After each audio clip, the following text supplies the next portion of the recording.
Okay, this is what we call the podcast series of the Carlos Bulosan Book Club. We hope to invite guests who've spent their lives learning, researching about Carlos Bulosan. Our first guest which is part of a series, is Ermena Vinluan.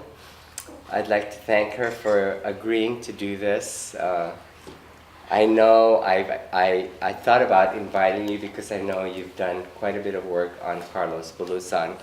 A brief background about Ermena herself.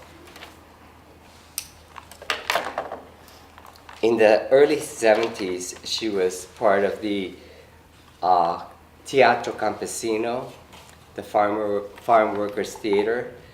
She also did KDP cultural work through the group Sining Bayan. They performed, one of their first performances was at UC Berkeley, Isudat Ti Imuna. She produced it and took it across the country in different cities, including New York, Los Angeles, and Seattle. Another big production she did was in Hawaii, Timagyuna, those who led the way. So these were big productions that she headed for the KDP as part of the cultural work. Other things that she's done was she helped with the concert producer for Paradon Records. Ermena is also a documentary filmmaker since 2008. Her first piece was Tea and Justice, an award-winning documentary featuring 3 Asian women who were members of the NYPD. She documents how they've changed the NYPD in being more relevant to the community, and making the police department know about the diversity of the communities that they were policing. She is also an environmentalist, member of the movement. She participated in the annual Coney Island Mermaid Parade in New York City with the Sierra Club. She's currently working on a documentary film, Lighting the Way. So throughout all her life, she's been traveling with Carlos Bulosan, and we're glad to have her here today to share her story and how she became interested in Carlos Bulosan. And without further ado, I'd like to present Ermena Vinluan. Thank you, Jaime, and thank you all for coming. This is really an honor to be in the first podcast of this series by the Carlos Bulosan Book Club, the first Bulosan book club of many, I hope, not just in the US, but abroad, because there is international interest, certainly in the Philippines. Although I'm not an academic researcher, scholar who has published yet, I feel this kindred spirit to Carlos Bulosan for several reasons. One, because yes, he wrote poetry and short stories and mystery novels, and his very seminal classic semi-autobiography, America's in the Heart, which apparently was not his original choice for a title. This was told to me by his sweetheart in LA, who I had the honor to become friends with. Josephine Patrick was her name. She said that Carlos had a more politically radical title for his book. But I can't remember what she told me was that. So maybe it's, in some other documents. But I'm very honored because I relate to him as a fellow artist activist or artivist. who is not as good as words with as Carlos. You know, he was truly a very poetic and observant writer. I'm more of a storyteller. I'm not as much of a wordsmith, but that's certainly an important part of my artivism. Storyteller, concert producer, performer at the Coney Island annual Mermaid Parade, along with the mayor, Bill de Blasio and his family. Very popular parade because it has been going on for decades, and it's organized by artists, so it can tend to be a little crazy. But we had a eco-justice, environmental justice contingent in 1 year in that parade. I'm also very honored to be here because we have in our event this afternoon the descendants of Carlos Bulosan, Carlos's niece and his grandnieces and grandnephew-in-law, who are descendants of Carlos's older brother, Aurelio Bulosan. I was a student at UC Berkeley when I first encountered Carlos, and he's been like this spirit guide for me. And, you know, like many other Filipino Americans of that radicalized baby boomer generation, I read that book, America's in the Heart. And it was, you know, an epiphany, because it told the story of our first wave of immigration here, which included my father, who actually met Carlos in Oakland. Carlos was, of course, a celebrity, and he, you know, went through the Bay Area, and he happened to visit my father's Methodist church in Oakland, where they had a congregation of Filipino churchgoers. And they met separately from the white congregation, but the minister of the white congregation helped start this congregation of Filipinos. And they were very well attended. I have some wonderful pictures from like their social gatherings, parties, Valentine parties, and all those beautiful clothing, you know, fashion from the 1930s, which you see in these, you know, movies with Carole Lombard. And you know, hopefully I can like send pictures of it to the director of this podcast this afternoon, James, and share those with people online. So, but to bring it up to date, 2 weeks ago I was sitting at a cafe in Seattle after doing research at the University of Washington.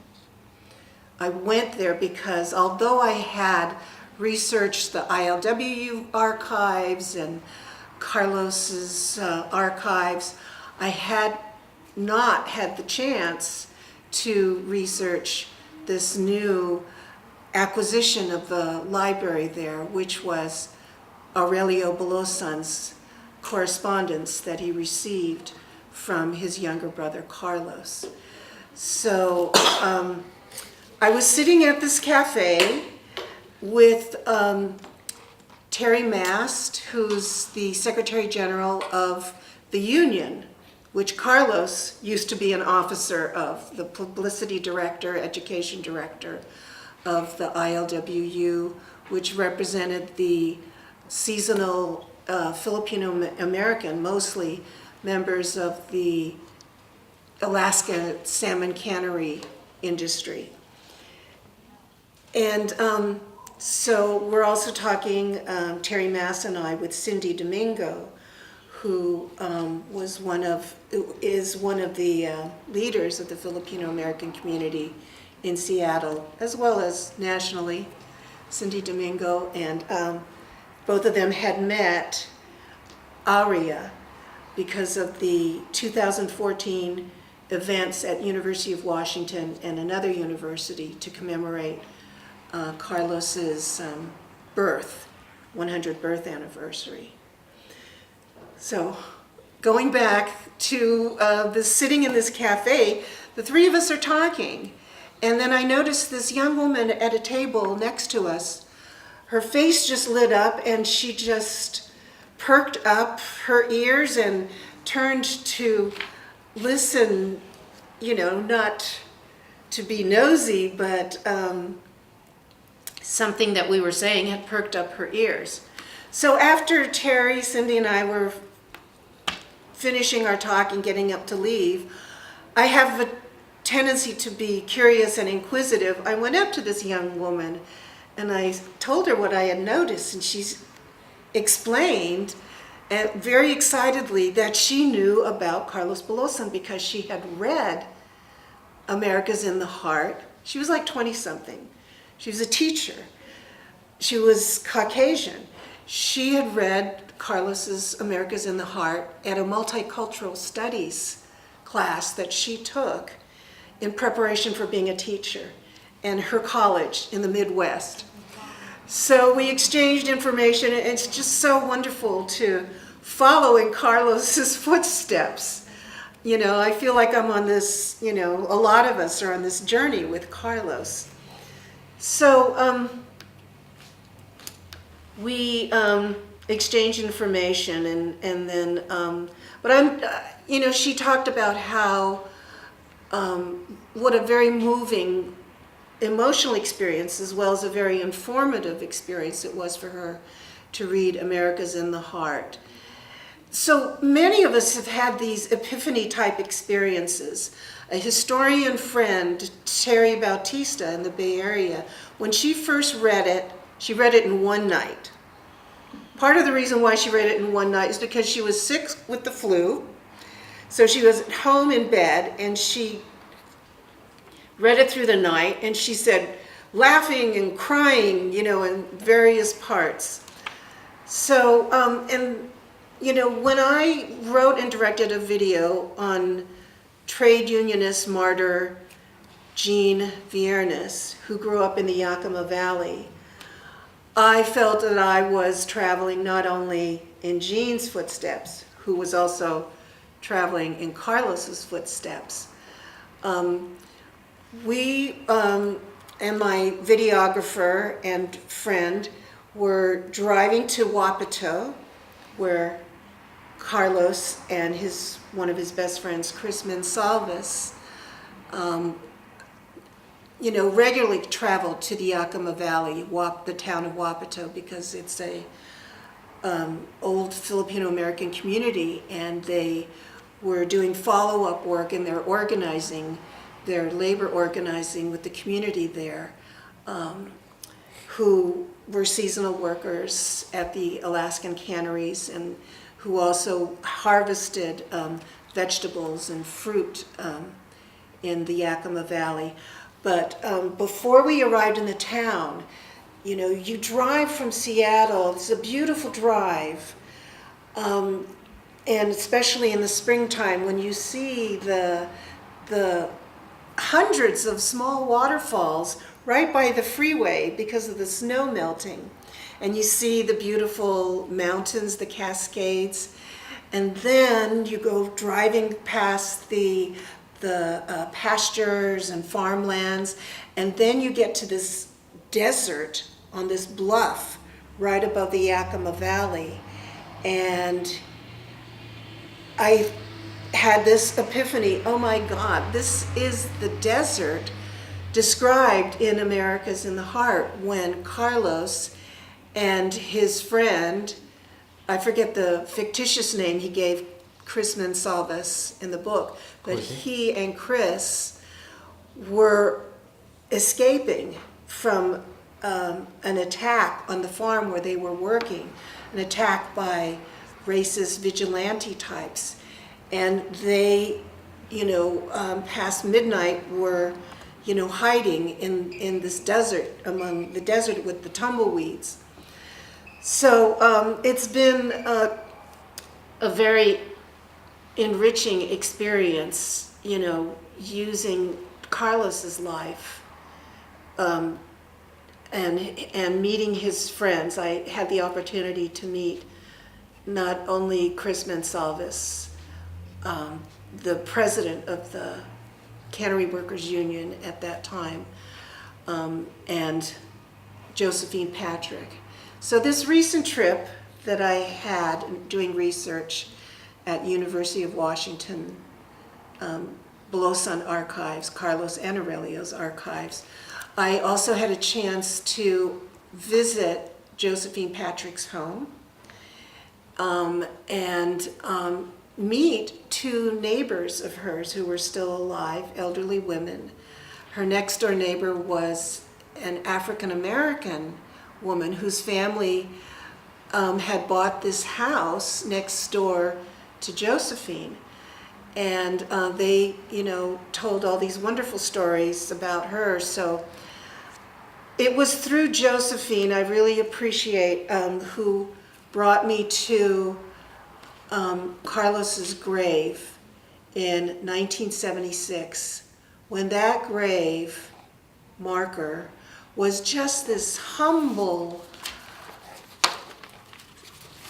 rough marker, concrete, only about this size, the size of a newspaper that's tossed in your doorstep, in Mount Pleasant Cemetery on Queen Anne Hill. And it was this archetypal Seattle morning, lots of fog, and it was cold, so it felt gloomy.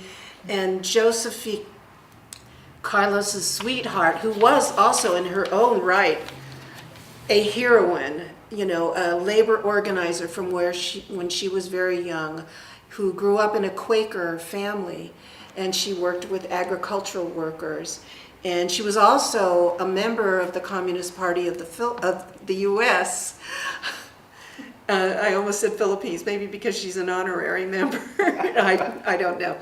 But,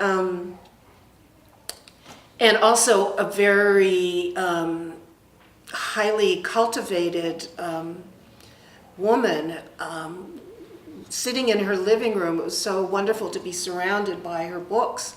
I had assumed that she was like an English teacher or literature teacher, but she wasn't, apparently. She just loved literature, like Carlos.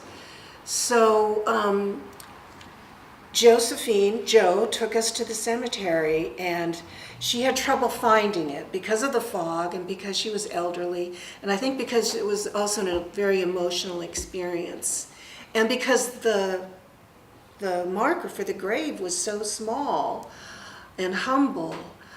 But when she finally found it, she took out this brown paper bag with a bottle of port wine in it, and she explained to me and Glenn, Kasama, Glenn, who was a member of the KDP with me, and also has a very strong artistic spirit. She explained that Carlos had requested her and their friends that whenever they came to visit his grave, they would bring a bottle of port wine and drink from that and pour some of that wine on his grave, so it would be like they were drinking together once again when he was alive. So we did that, hung around a little bit, and then as the fog lifted, we said goodbye to Carlos. But that was just one of several visits that I was honored to have. The next time I visited his grave, the Filipino American community, especially the students and the community activists, had done this campaign project to put a more fitting headstone to Carlos's grave, and Carlos's descendants, were so thoughtful enough this afternoon to bring a picture of this grave. And it says, Carlos Bulosan, 1914 to 1956, writer, poet, activist. Here, here, the tomb of Bulosan is. Here, here are his words, dry as the grass is. And he wrote this epitaph. So I am doing, hopefully, the final research on Carlos. I live in New York now, New York City, and I was able to find correspondence between Carlos and New Yorker magazine, where he had published a short story. So it was so exciting, and I have pictures of it, and I want to share it absolutely with the book club here and with the family. Carlos's correspondence with staff from the New Yorker magazine. So these travels with Carlos have taken me here to UCLA, and although a lot of substantial research has been done with Carlos, I chose to focus on him as an artist activist.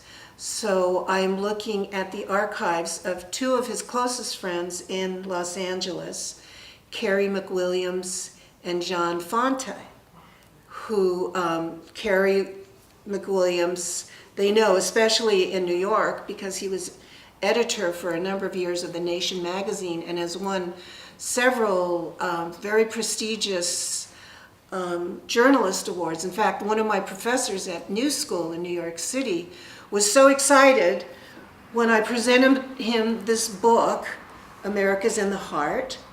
He never knew Carlos, but he knew Carrie McWilliams. So, and then, these archives at UCLA, hopefully after that, I'll be finished with my research, which is based mainly on 3 incidents that Joe Patrick had told me about Carlos. One incident took place on a bus, and a very embarrassing incident happened, but Joe told me that Carlos confronted that shameful incident. I'm not going to give you details yet because I'm saving it for the book. But it was a shameful incident, but his response was just of such dignity that, this just made her love him even more. And I hope to convey that love and spread that around through this book. And then another experience of Carlos foraging. So a lot of environmentalists will be very interested in hearing how, Filipinos like Carlos growing up in the countryside foraged for, good wild things to eat. And another experience that she shared when he was cooking at home, and tended to prefer hot, spicy peppers in the cooking. And Josephine's son, when he sat down to dinner that Carlos had cooked, was, as a child, not used to this spicy food. But I think I want to end by saying that artivism is an important education tool, not just for information, but for inspiration, because not only is the message important, but the message needs to be presented by characters in a story who make the message more relatable and more personal. And Carlos is beloved not just because of the information he conveyed, but how he, reached out to people, his readers and his friends, with his heart, his humanitarian spirit. So I think that's all I want to say right now, but I'd love to hear what other people have to say or questions. Yes, we can open up for questions and answers.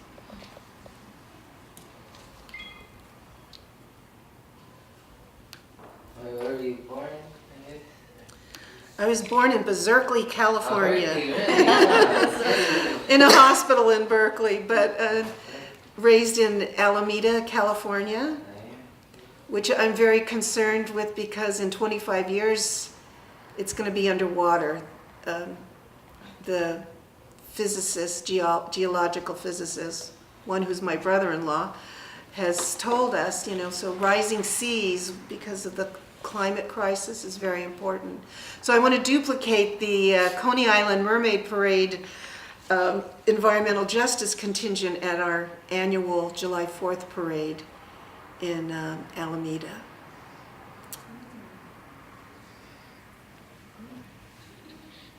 Do you have a question, Arya? No. I don't have anything to say. I thought you had your hand raised.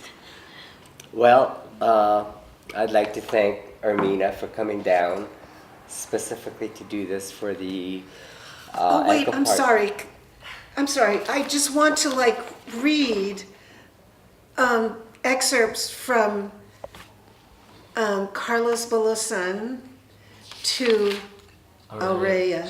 I'm sorry if I'm stealing your thunder, but I'm sure you can. This archive in the University of Yeah. Washington has a number of letters. My father, But I would just like to read this because I think it's also relevant to today with the targeting of the my father, immigrant. my father community. deleted all my stuff. Yeah. So Okay, that's the way. I think this is more fitting to end this presentation with a letter from Carlos Bulosan to his niece, here with us this afternoon, Aurea Bulosan. It's dated April 9th, 1953. So this must have been shortly after you arrived in the U.S. Dear Aurea, I am happy to hear from you. Now you are in America, the elusive dream of many people in the world. We who are older, who came to this country under different circumstances, went through terrifying experiences that broke many hearts. So I sincerely hope you will take advantage of your opportunity to go through college in the easy way. College education is merely a preparation to understand life. When you are out in the world to make your contribution to humanity, you will know that no professor can teach you to live. Truly, the quality of your life depends on the stuff you are made of when you were born, plus your intellectual acquisition and spiritual fortitude. Of course, time will force you to realize the significance or insignificance of your personality. Second paragraph. What can I tell you after all these years? Ad infinitum, I am afraid. But it is enough to tell you that when I came to America 22 years ago, I was accompanied by your mother to Manila. I don't know how old you were today, but you were in your mother's arms when we parted at the boat. It was raining hard that afternoon, and you cried because of it. There were two other friends with you and your mother, and my own mother and my sister Marcella. Okay, I'm gonna skip. Yes, I regret that Marcella is dead. This is the youngest child of his siblings. She would have been very proud to know that I have finally become a writer, and my brother, Silvestre, is dead too. He who really pre-visioned my place in Philippine history. I would like to write a book about him someday. And my father is dead. Poor man, poor ignorant peasant. He could not even write his name. Only my mother and my sister are alive, but they can't understand what I am doing for the Philippine peasantry. I like to cry when I remember the living and the dead, but I am beyond tears now. The brutalizing years have squeezed my heart dry. I would have given up a long time ago, like so many of my generation of Filipinos in America, but I struggled on for the sake of the living and the dead, and for you and your generation.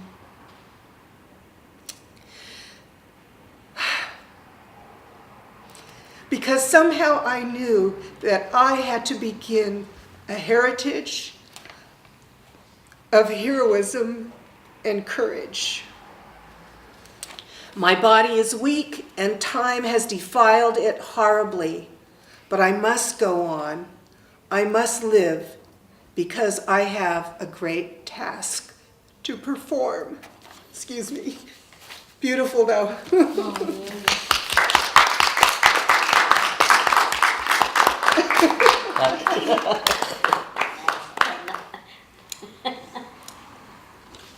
Well, thank you for coming, Ermena.